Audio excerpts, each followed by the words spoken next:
ఇది దద్దరా ఫ్లవర్. ఈ వీడియోలో ఎపిపెటాలస్ కండిషన్ని చూపించే ప్రయత్నము. అది ఫ్లవర్ని ఓపెన్ చేస్తున్నాము. ఓపెన్ చేసిన తర్వాత ఎపిపెటాలస్ కండిషన్ చూపించి, ఇక్కడ మీకు స్టేమిన్స్ పెటల్కి అతుక్కుని ఉన్నాయి.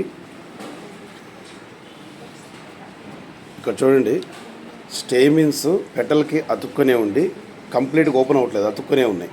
ఈ కండిషన్ మనం ఎపిపెటాలస్ కండిషన్ని అంటాం. నెంబర్ ఆఫ్ స్టేమిన్స్ ఎన్ని ఉన్నాయి? కౌంట్ చేయి. 4 ఉన్నాయి. 5 ఉన్నాయి. నెంబర్ ఆఫ్ స్టేమిన్స్ మనకి 5 ఉన్నాయి. కింద స్టిగ్మా ఉంది.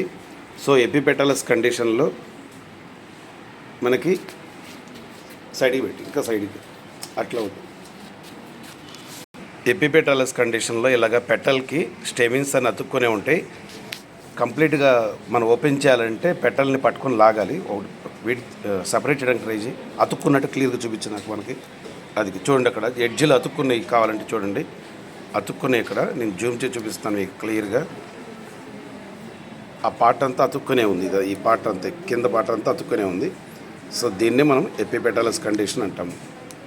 చాలా ఇంపార్టెంట్ బిట్ ఇది ఫ్యామిలీ సొలనేసి యొక్క specific character epipetalous condition. Thank you. ఇంకోటి ఏంటంటే, ఇది పెటల్స్ అన్నీ అతుక్కునే ఉన్నాయి. గ్యామోపెటాలస్ కండిషన్. ఇది పాలీపెటాలస్ కండిషన్కి ఎగ్జాంపుల్ వచ్చేసరికి హైబిస్కస్.